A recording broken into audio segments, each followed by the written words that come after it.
Hello everyone. In this session, we are going to discuss nephritic versus nephrotic syndromes. It's an ultra important topic from exam point of view. Let's start it. So first we will discuss what is nephritic syndrome. First understand nephritic syndrome as well as nephrotic syndrome. These are not one disorders.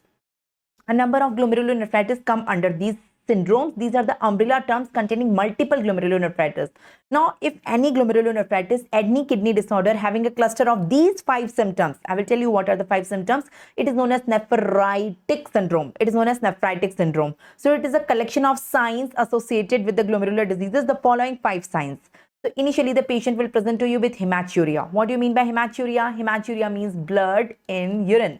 The patient will present with blood in urine. So the urine will be red in color, smoky in color. Sometimes it is microscopic, it is not gross. So the second is proteinuria. What do you mean by proteinuria? Proteinuria means protein in urine. So patient will present with protein in urine, right? The urine, normal urine, healthy person urine doesn't contain protein or a little bit amount of protein is there. But here the protein will be present, although it's mild and non-specific. The third finding, if you measure the blood pressure of this person, the blood pressure is elevated, that is the person is hypertensive, right? It will be more than 120 by 80. The blood pressure will be more than 120 by 80. The fourth finding is the edema. If you see the patient will have a edema, especially the edema is on the face, it is periorbital edema, especially in the morning hours. So edema is there, although it's mild. And lastly, the patient is having oliguria. The 24-hour urine output is less than 500 ml. That is the definition of oliguria. So these are the 5 features. If any person presented with these 5 features, the kidney disorder is said to be nephritic syndrome. That is the meaning of the nephritic syndrome, right? I will explain you the meaning of all 5. I mean the pathogenesis or the reason for all 5. Let me draw the diagram for you. Let me draw. This is the kidneys, a pair of kidneys, the bean-shaped organ I am drawing. All the healthy individuals have a pair of bean-shaped organ known as kidneys. These are the ureters, this is the urinary bladder, and this is the urethra I am trying to draw. Now let me draw the aorta. From the aorta, let me draw the renal artery. These are the 2 renal arteries. Okay. Now inside each kidney, there is 1 million nephron. Nephron is the structural and functional unit of the kidney. We know that. Now imagine if these kidneys are damaged, the nephrons inside the kidneys, inside the nephron, there are 5 portions. Glomerular, proximal convoluted tubule, that is PCT, loop of Henle, the distal convoluted tubule, that is DCT, and collecting duct. So this is the diagram of the nephron. I guess everyone knows it. So let me draw. This is glomerulus, PCT, loop of Henle, DCT, and collecting tubule. Inside the Bowman's capsule, there is a tough capillaries, a cluster of capillaries is present. It is known as glomerulus. Now imagine, due to any disease, if this glomerulus inside the kidneys is injured. Now the glomerulus and the nephrons are present inside the kidneys. Inside each kidney there is 1 million nephron. I told you. So if the glomerulus is damaged, right? So what will happen? What is the normal function of the kidney? Why God has provided us a pair of kidney to the humans, to the healthy individual? Of course, kidney is an excretory organ. It excretes sodium and water. It excretes sodium and water, I repeat. Now if the glomerulus are damaged, the kidneys are damaged, the sodium and water will not be excreted. So what will happen? The sodium and water will be retained. Sodium and water retention will be there. You know, it is not excreted by the kidney. Okay. So sodium water retention will be there. That will lead to edema. That will lead to number 1, edema. You know, sodium retention, water retention lead to edema. Okay. Edema. This is the cause of edema. Now sodium and water retention also elevate the blood pressure. This is the cause of hypertension. Okay. Now since the kidneys are damaged, urine is not formed. The filtration is not there. So less urine is coming. That is the reason of oliguria. That is the reason of oliguria. And I told you the glomerulus is damaged. Now you can see here the glomerulus is damaged. So since the glomerulus, the filtration is not proper. So in the urine there is blood. In the urine there is blood. And in the urine there is protein is also filtered. So hematuria, proteinuria, oliguria, edema, and hypertension. These are the 5 features I told you of nephritic syndrome. The reason for the edema, you have to mind its sodium water retention. Okay, since kidney is unable to excrete sodium and water. So that is the 5 features of nephritic syndrome. We will revise it quickly. What are the 5 features? The first is hematuria, that is blood in urine. The second is proteinuria, that is protein in urine. The hematuria and proteinuria is due to injury to the glomerulus. So filtration is not proper. It is defective. The glomerular filtration membrane is injured, and that's why the blood and the protein are coming in urine. Number 1. Number 2, there is hypertension, that is increased blood pressure, and there is edema. there is edema. The reason for both of them is sodium water retention. Since kidney is unable to function, so sodium water is not excreted, which is normally excreted by the kidney. So sodium and water is retention is there, right? So that is leading to hypertension and edema. And the fifth and the last property here is oliguria. Oliguria here is less than 500 ml of urine per 24 hours. So since the kidneys are non-functional, the patient is going in oliguria. So we will see that details quickly here. I've already explained you hematuria. The color of the urine is smoky red because of presence of RBC or RBC cast in the urine, right? The proteinuria, so proteinuria here is mild. It is less than 3 gram per 24 hour. In nephrotic syndrome, it will be severe, right? And here is not non-selective, multiple proteins will be excreted. The next is the hypertension. It's also mild. The blood pressure will be more than 120/80 due to sodium water retention. Edema is also there. Again, it's mild. The reason for the edema, I told you, it's sodium water retention. And oliguria is there. It is depending on the severity of the glomerular involvement. What are the examples? How many diseases do you know which are coming under the examples of nephritic syndrome? It is post-streptococcal glomerulonephritis, the most common, acute proliferative glomerulonephritis, membranoproliferative glomerulonephritis. Among the primary, these three are ultra important. Okay. Among the systemic, it's SLE, it's polyarthritis nodosa, Wegener's glomerulonephritis, HS purpura can be the important. Among them, the most common cause is RPGN. What is the most common cause of nephritic syndrome? It's RPGN. That is rapidly progressive glomerulonephritis. Okay. Now coming on the next syndrome, nephrotic syndrome. Mind it, it's nephrotic. Here 6 features are present. A cluster of following 6 signs in any renal disorder is known as nephrotic syndrome. Here hematuria is never present. It's always absent. There is no blood in urine in nephrotic syndrome. Only protein is present, and that too massive.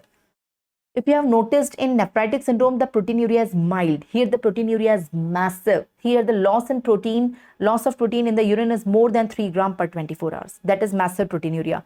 Since most of the protein which is lost in urine is albumin, here it's selective. In nephritic syndrome, it was non-selective. Here it is selective proteinuria. So most of the albumin is already lost in the urine. Which one? Albumin. So in the blood, there is less albumin. It is known as hypoalbuminemia. In the blood, there is less albumin. That leads to edema. In the blood, there are 2 types of pressure. The hydrostatic pressure, which is outward pressure, and osmotic pressure due to the protein, which is inward. Now, I'm saying there is less protein, less albumin. So, less osmotic pressure. Less osmotic pressure is the cause of edema, in contrast to the cause of the edema, that is sodium water retention in nephritic syndrome. We have edema at both the places, please mind it. But the cause of edema in nephritic syndrome is sodium water retention, and the cause of edema in nephrotic syndrome is hypoalbuminemia, leading to decreased osmotic pressure. Okay, the next is regarding lipid. Lipid increase in the blood, lipid increase in urine. So there is hyperlipidemia and lipiduria. Hyperlipidemia means more in blood. Hyperlipiduria means more in urine. I will tell you the reason for both of that. Don't worry. And there is hypercoagulability of the blood. So I will tell you reason for that also, because of which there is multiple thrombus and embolism formation. So let me explain you nephrotic syndrome. All the features of the nephrotic syndrome one by one. So let's start with heavy proteinuria. The proteinuria is massive. I told you it is more than 3 gram per 24 hours, and it's selective. Most of the time, the protein which is lost is albumin along with few other proteins. So because most of the albumin is already lost in the blood there is less albumin. It is leading to hypoalbuminemia.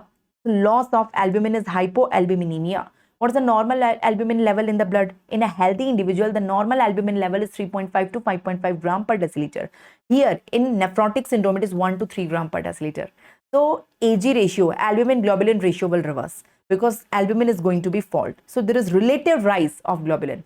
So AG ratio will fall. The numerator is falling. That's why AG ratio will fall. Apart from albumin, some other protein will also fall, like the immunoglobulin will also fall. If the immunoglobulin will fall, the patient is vulnerable to the infections. Which infection? Most common infection which occurs is spontaneous bacterial peritonitis caused by pneumococcus and E. coli. So patient is very vulnerable to the infection because immunoglobulins also fall. They are also protein. Antithrombin will also fall. That will lead to hypercoagulability.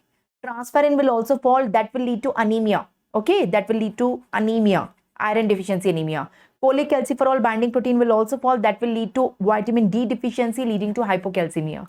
Thyroxine binding protein will also fall. That will lead to hypothyroidism. And ceruloplasmin will also fall. So other proteins are also falling along with albumin. Only one protein will rise. That is an exception, and you have to learn at the tip of your tongue. The name of that protein is fibrinogen. Only one protein is rising, that is fibrinogen, because the liver is trying to compensate the protein loss by increasing fibrinogen level because of the hepatic synthesis due to the compensation.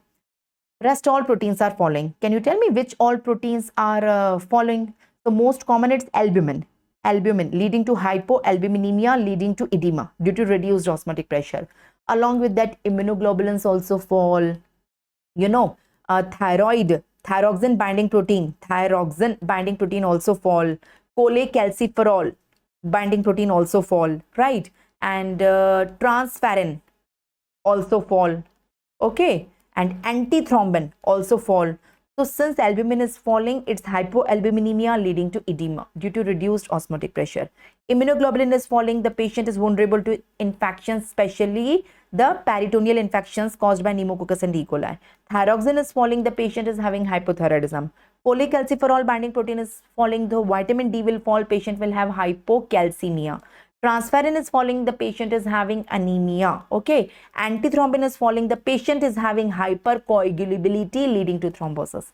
So these are the features associated with nephrotic syndrome, okay? Now edema, I already told you, it is due to fall in osmotic pressure because of hypoalbuminemia, okay? Now coming on the lipid, why lipid is increased in the blood as well as in urine? So from where the protein gets synthesized? Now this is the blood vessel of a person, okay? So liver synthesize protein and give it in the blood, right? And the most of the protein comes from the diet also, right? So whatever the person eating in the diet, that protein will also get absorbed and reaches in the blood. So in the blood, the protein is coming from two places. Number one, absorption from the GIT, and number two, synthesis by the liver. Now I told you in nephrotic syndrome, most of the protein is lost in the urine. It is lost in the urine. Most of the protein is lost in the urine. There is massive severe proteinuria. So in the blood, there is less albumin, less protein, right? So what will happen? Liver will try to compensate. Liver will try to do more synthesis and compensate. So liver will increases the synthesis of lipoprotein, not protein. In a try of compensation, it will increase lipoprotein. Since the lipoproteins are increased in the blood, that will increase the lipid in the blood. So this is the reason why lipid are increased in the blood, because of increase in lipoprotein. Lipoprotein LDL, VLDL. So more lipoprotein, more lipid absorption, and more lipid will go in the urine, leading to lipiduria also. So there is hyperlipidemia, hyperlipiduria. The reason for both of them is the compensation by the liver. The liver is trying to compensate the protein loss. So what is the reason of hyperlipidemia as well as hyperlipiduria? First, there is hyperlipidemia, increased VLDL, LDL, cholesterol, triglyceride, total lipids. Because of increased synthesis of the lipoprotein by the liver is trying to compensate the loss. Lipiduria is same. Hyperlipidemia, most of it will go in the urine, that is hyperlipiduria. The reason for hypercoagulability, I already told you, that is increased antithrombin. The liver is trying, it's increased loss of antithrombin. The antithrombin is a protein that is lost, one of the protein. So that's why leading to hypercoagulability, leading to thrombosis.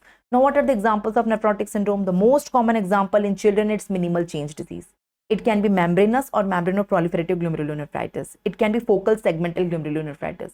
Among the systemic causes, diabetes, amyloidosis, SLE will be there. So that's all about it. So we have learned that edema is a feature of both nephrotic syndrome as well as nephritic syndrome, but the cause of edema is different. In nephrotic syndrome, the cause of edema is hypoalbuminemia, that is reduced oncotic pressure. Reduced albumin leads to reduced osmotic or oncotic pressure, leading to edema. The cause of the edema in nephritic syndrome is sodium water retention. So what we have learned two syndromes. Can we revise it quickly? One is nephritic, please mind the spelling, and one is nephrotic, please mind the spelling. So I have told you 1, 2, 3, 4, 5 features here. 1, 2, 3, 4, 5, 6 features here. Can we revise quickly? Nephritic syndrome is having hematuria, that is blood in urine, mild proteinuria. The proteinuria is there, but it's mild. Proteinuria, right? That is protein in urine. The patient is having hypertension. The patient is having edema, but again, it's mild. And last one is oliguria. Okay, you know the reason for all of them, I hope. Okay, coming on the features of the nephrotic syndrome, there is no hematuria here. We have proteinuria. Again, here is also proteinuria, but proteinuria is severe or massive here. Okay, here also we have edema.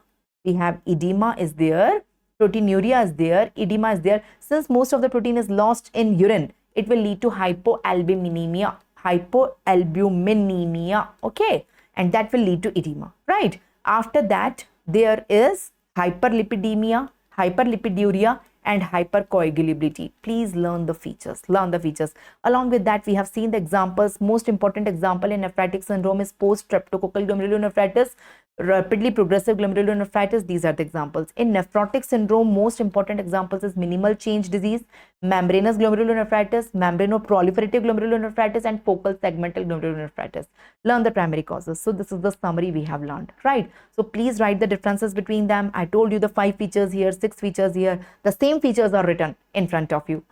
Hello everyone. I hope you understood this topic with crystal clear concepts. Now, if you want the notes of this topic and all my YouTube session notes, then you can click on the link which is pinned in the comment box. Thank you so much for your kind attention, for your patience, for your valuable time. Now here a QR code is provided to you. You can scan it if you wish, and via scanning it, you can connect with me on various social media platforms like Instagram, Telegram, WhatsApp, where I share educational content which will be very useful for you. So if you wish, you can take the snapshot or you can scan it directly.